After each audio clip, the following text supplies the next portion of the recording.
You search for how to create a list in Brevo, and I'm going to walk you through it right now. Open your browser and head to the Brevo login page. I'm signing in already, so once your dashboard loads, click CRM in the left sidebar, then Contacts. On the Contacts page, you'll see a set of tabs near the top. Click Lists. If you've never been here, it might say you don't have any custom lists yet, and that's fine. One thing worth knowing now, Brevo lets you organize your lists inside folders, and you're capped at 300 folders and 300 lists total. You'll rarely hit that, but it's why you don't want to make a new list for every tiny variation. Let's create one. Click the big Create a List button. A panel slides in from the right. Type a name that tells you exactly what's inside it. I'm going with Product Interest Trail Shoes. Avoid names like Test 1 because when you've got 40 lists a year from now, that kind of name is useless. Under Folder, click the drop-down. If you already have a folder that makes sense, pick it. I'm going to create a new one now. At the bottom of the drop-down, click Create Folder, name it E-commerce to group all my store-related lists, and confirm. Now that folder shows as selected. Click Create List at the bottom of the panel. Brevo processes for a second, then your new list appears right inside that folder. And of course it's empty. So now we add contacts. The most direct way if you only need one person is to click Contacts in the left sidebar again, then hit Create a Contact up top. Type in the email address, say jane.doe@example.com, and a first name. Scroll down to the section labeled Add to List and start typing the name of the list you just made. Brevo will suggest it immediately, so click it, then save.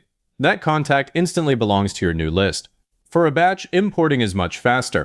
From Contacts, click Import Contacts, which might just say Import depending on your screen. You can upload a CSV file here. I'll drag and drop one in. Brevo asks you to map fields next. The one that trips people up is the email column. Make sure it's mapped correctly, then continue. On the following screen, you'll see a list option where you can select an existing list or create one. Pick your new list from the drop-down. Check the subscription preference if the form asks, then finish the import. When the confirmation screen appears, those contacts are all sitting inside the list you chose.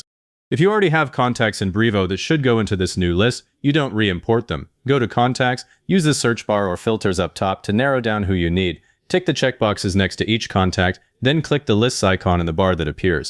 A panel slides out where you can select your list and click Apply, and because you're just assigning existing records, there's no duplicate created. Brevo will actually stop you if you ever try to manually add a contact with an email that already exists. It'll show you the existing record and let you jump to it instead, which saves a lot of cleanup. Back on the list page, your new list now shows a contact count. Hover over it and you'll see a three-dot menu on the right. Click that and you can rename, move to a different folder, or duplicate the list. Duplicate is handy when you need something nearly the same, but with a slight change, you just duplicate, rename, and you're set. There's also list settings where you can tweak things like sender information for campaigns using this list, but that's a deeper topic. One thing I want to flag before you walk away, lists and segments are not the same thing. A list is static. You put people in it deliberately and they stay until you remove them. A segment is dynamic, it constantly updates based on conditions, like everyone who clicked a certain link or is in a particular region. If you need that, you'll build a segment instead under Contacts. For intentional groups like a newsletter list or a product interest list, a static list is exactly the right tool. And a last bit that saves panic later. If you delete a list from the three-dot menu, the contacts inside it are not deleted. They just lose their association with that list and remain in your Brevo account under all contacts, so you can safely remove a test list without losing anyone. One more place people get lost, if you ever can't find the list section again, it lives right under CRM, then Contacts, then the List tab at the top. If this walkthrough made it clear, hit like and subscribe for more straightforward Brevo guides. And leave a comment saying it helped. Comments are what push this to other people searching for the same thing.